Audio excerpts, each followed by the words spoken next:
Engenharia e projeto de software. Unidade 2, Tópico 2. Este é um resumo em audiobook. Na descrição deste vídeo tem o link para o resumo da disciplina completa. Com ele você pode imprimir o resumo e ler onde quiser. Não esqueça de curtir o vídeo e compartilhar com sua turma. Bons estudos! Estimativas e métricas de projetos de software. Introdução. Gerenciar projetos de software envolve um processo complexo de planejamento, definição de tarefas, gerenciamento de recursos e orçamentos, além de controlar o cumprimento dos prazos e requisitos. Estimar software é prever os recursos, o tempo e o custo necessários para o desenvolvimento do sistema. O principal custo em projetos de software é o esforço, ou seja, a mão de obra. Para calcular esse custo, é necessário dimensionar o trabalho em unidades de tempo, como pessoas-mês. A produtividade dos profissionais impacta diretamente o custo e a qualidade do projeto. Empresas usam um parâmetro de 187 horas por mês para calcular o esforço necessário. O esforço está ligado à produtividade, que pode ser medida pela quantidade de linhas de código geradas.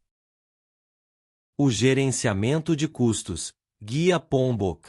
O gerenciamento de custos, segundo o Guia PMBOK, envolve 4 processos principais: planejar gerenciamento dos custos, estimar custos, definir orçamento e controlar custos. Planejar inclui a definição das ferramentas e técnicas para estimar custos e controlar o fluxo de caixa. Estimar custos envolve calcular os custos dos componentes do projeto. Definir orçamento é a previsão dos custos totais, incluindo simulações. Controlar custos monitora a execução orçamentária, com ações corretivas ou preventivas quando necessário. As entradas para esses processos são informações relacionadas ao projeto, como cronogramas e riscos financeiros. Ferramentas e técnicas são procedimentos que formalizam a administração dos custos. As saídas incluem estimativas de custos, cronogramas e previsão orçamentária. Métricas de software. Métricas de software são ferramentas essenciais no planejamento de projetos de software, pois ajudam a estimar o esforço, custo e as atividades necessárias. As métricas podem medir características de um produto, processo ou recurso, como o número de linhas de código, defeitos encontrados em cada fase ou o esforço necessário para uma tarefa. O uso das métricas permite melhorar a gestão de projetos, aprimorar a qualidade do software e avaliar a produtividade. Antes das métricas, as estimativas eram feitas com base apenas na experiência da equipe, o que muitas vezes resultava em problemas como custos elevados e atrasos. Utilizar métricas permite uma base mais objetiva para estimativas e melhorias contínuas no processo de desenvolvimento. Elas também ajudam na formação de uma linha de base para futuras estimativas, tornando os processos de gerenciamento de software mais eficientes. Métricas utilizadas para estimar sistemas. Diversas técnicas podem ser utilizadas para estimar o custo e a vida útil de sistemas de software. Técnicas como a decomposição do produto e a opinião de especialistas são comuns, sendo possível estimar o esforço e o tempo necessários com base em experiências anteriores. 2 formas de decomposição são a do produto, que estima o número de linhas de código, e a do processo, que considera as atividades de cada etapa do desenvolvimento. Entre as técnicas de estimativa, destacam-se a métrica de linhas de código, LOC, pontos de história, análise de pontos de função, análise de pontos de caso de uso, COCOMO segunda, e estimativas para projetos orientados a objetos. Linha de código, LOC. A técnica de linhas de código, LOC, mede o tamanho do software, estimando o número de linhas que um programa deverá ter. Normalmente especialistas e histórico de projetos anteriores ajudam a definir essa estimativa. A técnica evoluiu para KSLOC, que mede o software em milhares de linhas de código. A equipe envolvida no projeto discute a quantidade de KSLOC necessária para o desenvolvimento do sistema. São considerados 3 valores: KSLOC otimista, pessimista e esperado. A fórmula para calcular a estimativa é a média ponderada entre esses três valores. Embora simples, a técnica apresenta desvantagens, como a dependência da tecnologia e a dificuldade de estimar essa grandeza no início do desenvolvimento, especialmente sem dados históricos. Pontos de história. A métrica de pontos de história é usada principalmente em métodos ágeis, como Scrum e XP. Em vez de medir a complexidade funcional, como em outras métricas, ela mede o esforço relativo da equipe de desenvolvimento para concluir uma história de usuário. A estimativa é feita pela equipe, que define quanto tempo seria necessário para concluir a tarefa em termos de pessoas e dias. O valor final é obtido multiplicando o número de pessoas pelo tempo estimado para concluir a história. Um ponto de história representa o esforço de uma pessoa durante um dia ideal de trabalho. Nos métodos ágeis, a comparação entre histórias é mais importante do que a estimativa precisa do tempo. O foco é saber quanto mais esforço uma história demanda em relação a outra. Análise de pontos de função, APF. A análise de pontos de função é uma metodologia para estimar a complexidade de um sistema, ou seja, medir o tamanho do escopo de um projeto. Ela quantifica as funções de um sistema com base nos requisitos de negócios, sem se importar com a tecnologia, plataforma ou linguagem utilizada. Foi proposta por Alan Albrecht em 1979, formalizada pela IBM em 1984, e o IFPUG, International Function Points Users Group, foi criado em 1986 para padronizar as regras de contagem. No Brasil, o grupo equivalente é o Brazilian Function Point Users Group. O objetivo da APF é permitir que se estime o tamanho de um sistema, mesmo nas fases iniciais do projeto, quando as funcionalidades ainda não estão completamente definidas. A contagem das funções considera transações sobre dados, como entradas, consultas e saídas externas, além de dados estáticos como arquivos internos e externos. O processo de contagem envolve várias etapas, incluindo a definição do tipo de contagem, para novos desenvolvimentos, melhorias ou manutenção, a identificação e atribuição de valores em pontos de função para transações sobre dados, a definição das fronteiras do sistema e o cálculo do valor de ajuste técnico, VAF, que é utilizado para ajustar a contagem com base nas características do sistema. Existem dois tipos principais de contagem: estimado e detalhado. A contagem estimada é usada em projetos onde as funcionalidades não estão totalmente claras e as funções têm complexidades baixas a médias. Já a contagem detalhada é mais precisa, utilizando o manual de práticas de contagem para atribuir pesos às funções de dados e transação. A APF distingue entre funções de dados estáticos e dinâmicos. As funções de dados estáticos incluem arquivos lógicos internos, ALI, e arquivos de interface externa, AIE, enquanto as funções dinâmicas incluem entradas externas, EE, saídas externas, SI, e consultas externas, CE. Cada uma dessas funções tem características específicas que são usadas para atribuir pontos de função.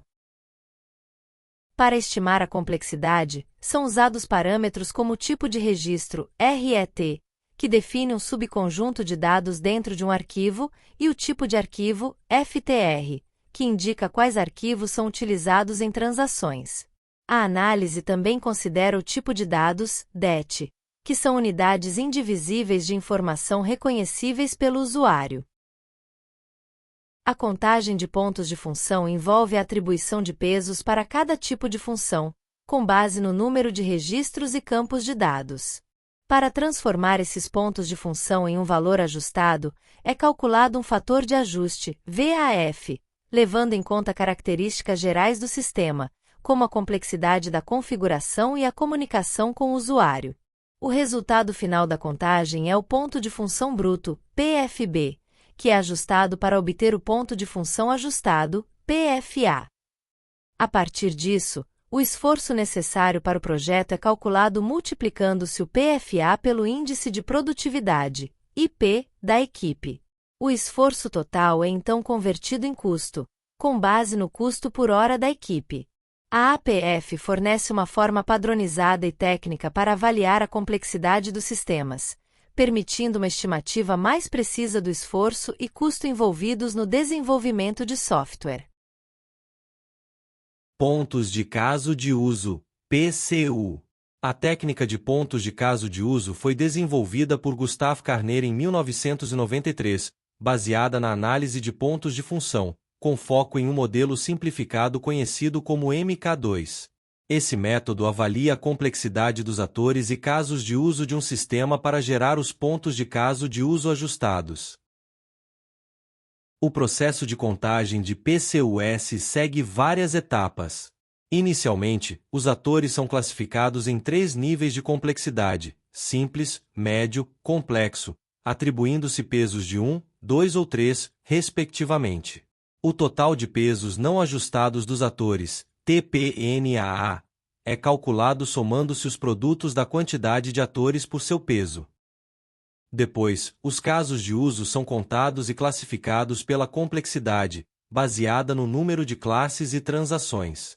O total de pesos não ajustados dos casos de uso, TPNAUC, é calculado da mesma maneira, e os PCUS não ajustados, PCUNA, são obtidos somando-se o TPNA e o TPNAUC. A seguir, calcula-se o fator de complexidade técnica, FCT, que varia de 0 a 5, dependendo do grau de dificuldade do sistema. A fórmula utilizada é FCT igual a 0,6 mais 0,01 vezes o somatório dos fatores técnicos.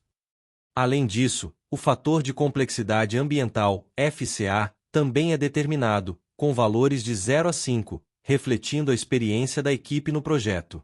O FCA é calculado por FCA igual a 1,4 mais 0,03 vezes o somatório dos fatores ambientais.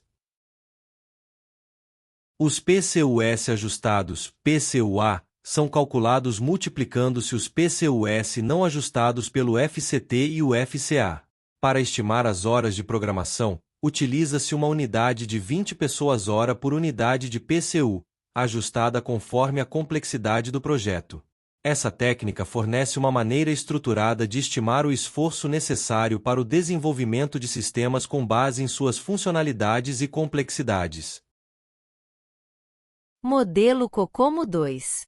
O COCOMO 2 é uma evolução do modelo original COCOMO, amplamente utilizado para estimativas de custo de software. Ele é composto por uma hierarquia de modelos, cada um aplicável a diferentes estágios do desenvolvimento de software. Modelo de composição de aplicação, usado nas fases iniciais, focando em protótipos de interfaces, interação entre software e sistema, desempenho e maturidade da tecnologia. Modelo de estágio de início do projeto, aplicado quando os requisitos estão estabilizados e a arquitetura do software definida. Modelo de estágio pós-arquitetura, utilizado durante a construção do software.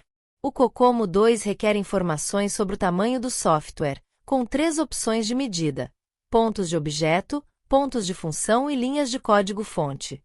O modelo de composição de aplicação usa pontos de objeto, calculados a partir de contagens de telas, relatórios e componentes necessários.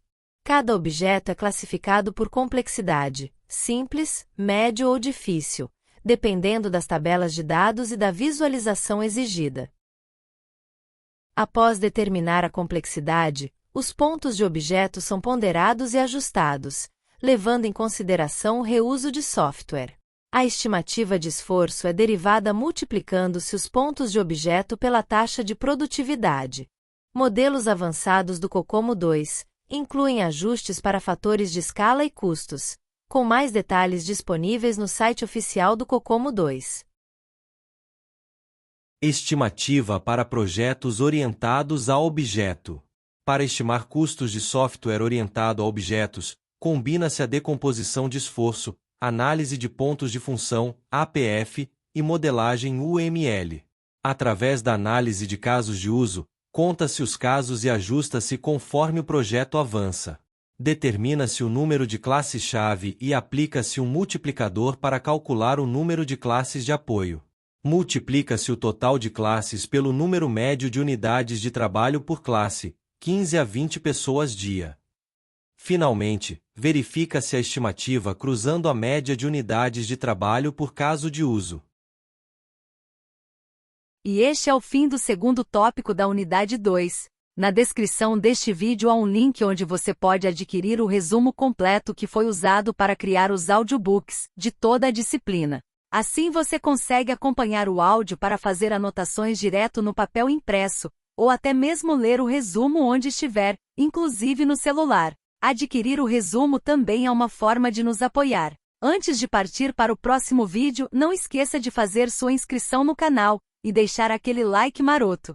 E eu sei que vocês têm um grupo no WhatsApp, não é? Então senta o dedo no botão de compartilhar e joga este vídeo no grupo da tua turma. Bora!